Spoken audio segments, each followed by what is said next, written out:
Welcome to Football with Cheese. In this video, we're going to close out the AFC North offseason recaps. We're going to do the Cleveland Browns. So if you have not subscribed, please do so now and enable alerts so you never miss a video. So the Browns' 2024 season was pretty terrible. 3-14. They made the playoffs the year before, won 11 games. Their head coach, Kevin Stefanski, won Coach of the Year. So they expected to be good again, and just about everything went wrong.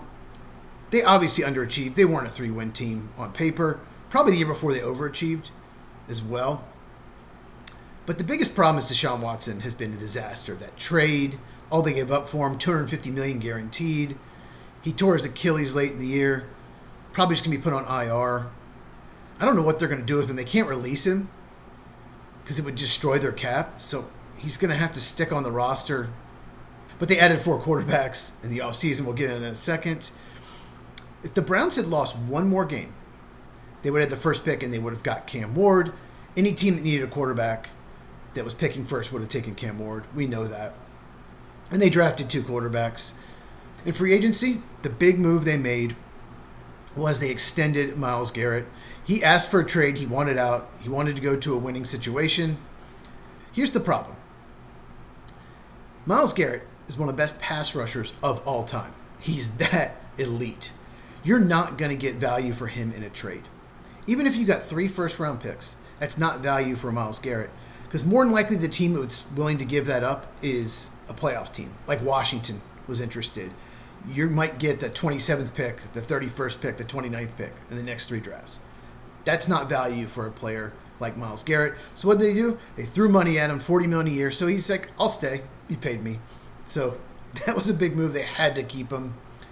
They signed Joe Flacco, the veteran. I think he's 40 years old now. He had played there in 2023. Obviously, with Deshaun Watson being hurt, they needed a veteran. They also traded for Kenny Pickett. I don't understand that move. I wouldn't give up anything for Kenny Pickett. And the fact that the Eagles didn't get much for him tells me that they didn't think he was much of a backup. Who knows? If they knew they were going to draft 2 quarterbacks, they probably wouldn't have traded for him. More on that in a second. They also lost Jameis Winston. He signed with the Giants. He was probably the best part about the team last year. I know that sounds crazy, but his victory over the Steelers, he was just having fun. Jameis Winston, if you don't know, he's just always smiling, laughing, having a great time. He'll have games where he throws 3 touchdowns and helps you win, and he'll have games where he throws 4 interceptions and just blows it. He just Johnny gunslings it all day long. In the draft, the first thing they did was they traded back from 2 to 5 and got the Jaguars' 2nd rounder this year and a 1st rounder next year. I love that move. I don't like that move. I love that move.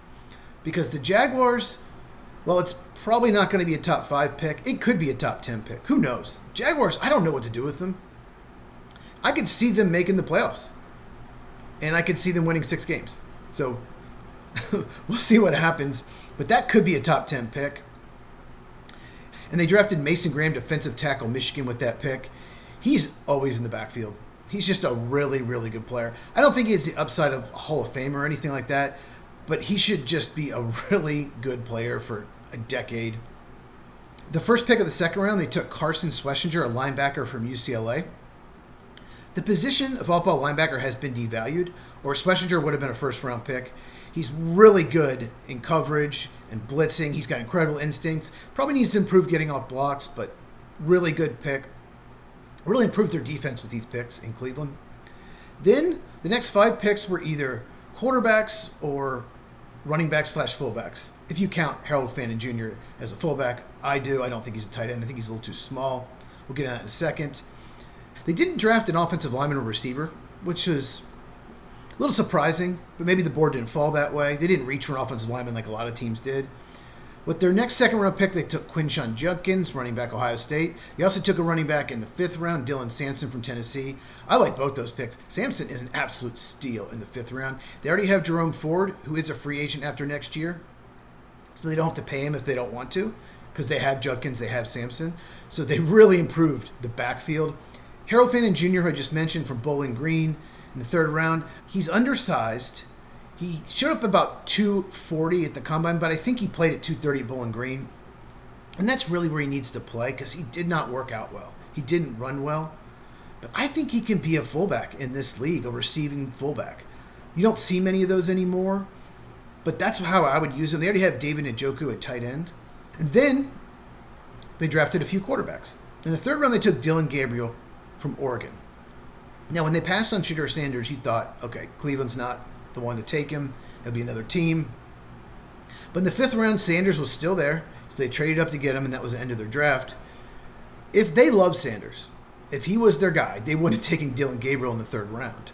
Gabriel is under 5'11". That's his biggest problem. He's got a good arm. He's real athletic. Problem is, you're going to have to get him outside the pocket because he's going to have trouble seeing over the line. That's the biggest issue with him.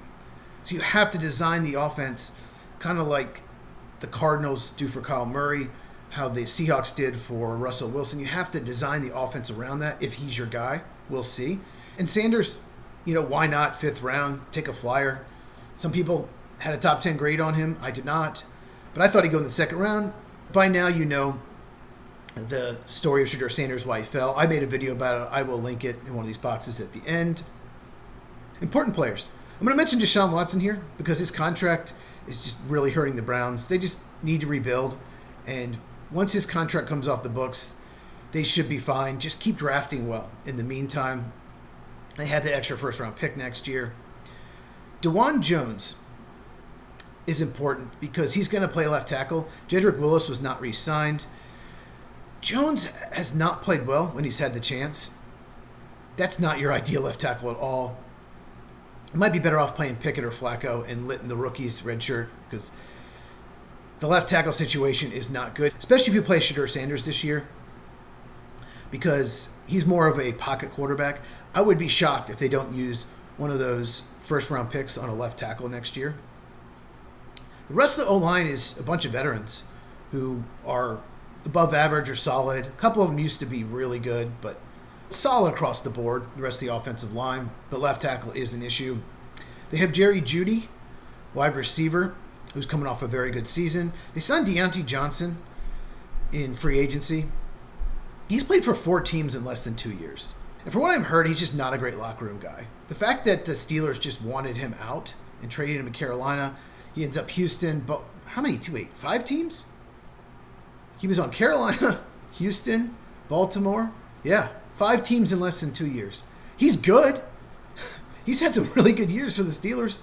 So the Browns are just hoping they get something out of him. I mentioned David Njoku. He's just been a good tight end since he came to the league. Not great, but just good.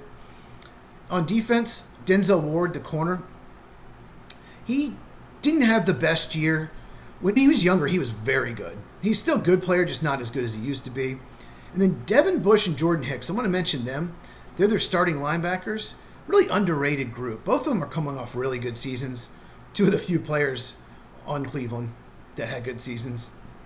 And obviously Myles Garrett, do I even need to mention him? One of the best pass rushers in NFL history. He's going to be a first ballot Hall of Famer. Questionable move. I mentioned it earlier. Not addressing offensive line and wide receiver in the draft.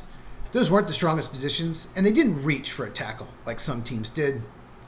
So I understand that. But those will be huge needs to address in the offseason. So the outlook for the Browns, they're going to be better than 3 wins. They should be. I could see them doubling, but they're not going to be that great because the quarterback situation isn't good. The division is brutal. 6 of your games are against Cincinnati, Baltimore, and Pittsburgh. Plus, you play the NFC North. So 10 of your games are against Cincinnati, Baltimore, Pittsburgh, Green Bay, Chicago, Detroit, and Minnesota. That's brutal. They're going to be the underdog in all 10 of those games. They do play a last place schedule, but one of those games that they added is San Francisco, who is not your typical last place team. Much better than most last place teams in the division. But they should be better. What you're focused on if you're a Browns fan is 2026 and beyond. You have 2 first-round picks next year. Just get through this season, develop some young talent, and see how it goes. So comment down below. How many wins do you think the Browns will have? Do you think there's any chance they won't be last in the division? I think it's almost a guarantee, unless a quarterback from one of those other teams gets hurt, like Lamar Jackson, Joe Burrow, or Mason Rudolph. Just kidding, Aaron Rodgers. Aaron Rodgers, are you ever going to sign with the Steelers? Share this video with anyone who loves football as we continue to grow Football with Cheese. If you enjoyed it, please give me a thumbs up. Helps the channel up so much. Check these videos out if you have not, and I'll see you in the next one.